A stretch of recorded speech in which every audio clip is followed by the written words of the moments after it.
Fruits और vegetable जैसे कि एप्पल, बनाना, पोटैटो और मशरूम्स, ये थोड़े वेजिटेबल्स अगर आप इनको कट करके बाहर छोड़ दें तो ये धीरे-धीरे अलग-अलग कलर्स में ट्रांसफ़ॉर्म होना शुरू हो जाएँगे। जैसे कि रेड, ब्राउन या फिर थोड़ा ग्रेइश कलर।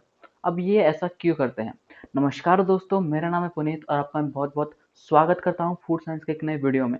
अगर आप इस चैनल पे नए हैं तो सब्सक्राइब करना मत भूलिए क्योंकि मैं हर रोज़ फूड के पीछे जो साइंस होती है उसके बारे में आपको बताता हूँ।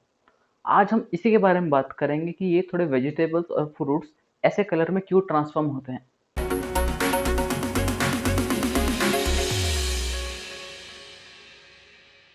अब इस डिस्कलरेशन का कारण होता है तीन केमिकल्स। पहला है फेनोलिक कॉम्पाउंड्स, दूसरा है प्लांट एंजाइम्स और तीसरा है ऑक्सीजन। हमने बचपन में सेल के स्ट्रक्चर के और सेल के डायग्राम के बारे में पढ़ा था कि सेल के अंदर क्या क्या होता है। इस सेल के अंदर एक होता है वैक्यूल और इस वैक्यूल के अंदर ही फेनोलिक कंपाउंड्स होते हैं। दूसरा है प्लांट एंजाइम्स। ये प्लांट एंजाइम्स प्लांट के सेल वॉल और ये वैक्यूल के बीच में जो साइटोप्लाज्म होता है उसमें डिस्ट्रीब्यूट हुआ होता है और यही ब्राउनिंग रिएक्शन का कारण होता है। तीसरा है ऑक्सीजन जो एनवायरनमेंट में नेचुरली प्रेजेंट होता है। पहले हम बात करते हैं फिनोलिक कंपाउंड्स के बारे में। फिनोलिक कंपाउंड्स जैसे जैसे प्लांट ग्रो होता है वैसे वैसे ये भी ज़्यादा प्रोड्यूस होते हैं। इसीलिए आपने देखा होगा कि कच्चे फ्रूट्स में ये ब्राउनिंग रिएक्शन नहीं होता। अब जब कोई भी फ्रूट या वेजिटेबल में कट करते हैं हम या फिर वो डैमेज होता है तो उसमें जो फिनोलिक कंपाउंड्स होते हैं वो धीरे धीरे एंजाइम्स जो बाहर होते हैं उससे रिएक्ट करता है और ऑक्सीजन से भी रिएक्ट करता है और इससे एक नया कंपाउंड या नया मॉलिक्यूल रिलीज होता है और ये मॉलिक्यूल एक दूसरे से बॉन्ड होकर एक गुच्छा बना लेता है। ये लाइट अब्सॉर्बिंग गुच्छा बना लेता है और यही गुच्छा हमको ब्राउन कलर के रूप में दिखाई देता है। ये प्लांट का एक नेचुरल डिफेंस मैकेनिज्म होता है। हालांकि ये डिफेंस मैकेनिज्म हमारे जैसे एडवांस एनिमल्स को अफेक्ट नहीं करता, ये बहुत छोटे इंसेक्ट्स और माइक्रो ऑर्गेनिजम्स को अफेक्ट करता है। और ये अगर आप इसको माइक्रोस्कोपिक लेवल पे देखें, इस ब्राउनिंग रिएक्शन को अगर आप माइक्रोस्कोपिक लेवल पे देखें, आप मैं उसको सिंपल भाषा में कहूँ तो ये एक आर्मी है जो इस इंसेक्ट्स और माइक्रो ऑर्गेनिज्म से उसे बचाती है। और यही सेम रिएक्शन हमको ह्यूमन्स में भी देखने को मिलता है। अगर आप कभी धूप में ज़्यादा घूमें या फिर बहुत ज़्यादा खेल लें तो आपकी स्किन धीरे धीरे ब्राउन या डार्क होना शुरू होती है। ये इन पिगमेंट्स की वजह से होता है जो हमारे स्किन में प्रेजेंट होते हैं, जो हमें सनलाइट से बचाते हैं और वो हमारे स्किन के ऊपर ये पिगमेंट्स रिलीज करते हैं और ये हमको सनलाइट से बचाते हैं। अब इस डार्क रिएक्शन जो फ्रूट्स और वेजिटेबल्स में होते हैं इसे रोके कैसे?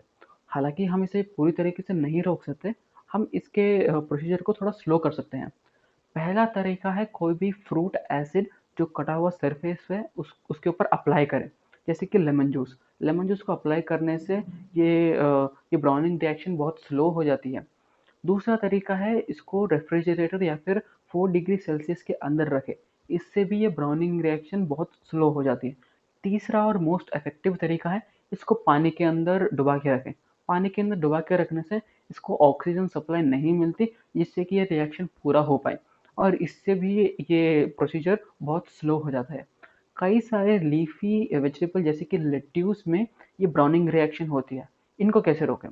अब इस वेजिटेबल्स को 42 डिग्री सेल्सियस के अंदर अराउंड 1 से 2 मिनट रखने के बाद रेफ्रिजरेटर में डालें तो ये ब्राउनिंग रिएक्शन नहीं होती, क्योंकि 42 डिग्री सेल्सियस में ये एंजाइम्स जो प्लांट सेल के अंदर प्रेजेंट होते हैं ये डिस्ट्रॉय हो जाते हैं।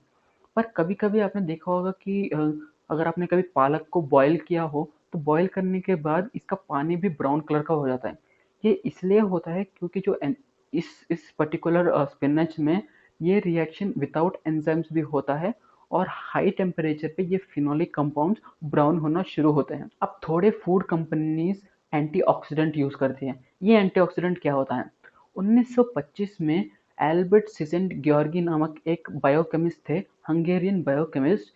इन्होंने ऑब्जर्व किया कि जो नॉन ब्राउनिंग फ्रूट्स और वेजिटेबल्स होते हैं जैसे कि चिली हो गया, उनके अंदर ब्राउनिंग रिएक्शन नहीं होता, पर उनके अंदर जो कंपाउंड्स प्रेजेंट होते हैं वो ब्राउनिंग रिएक्शन को रोक सकते हैं।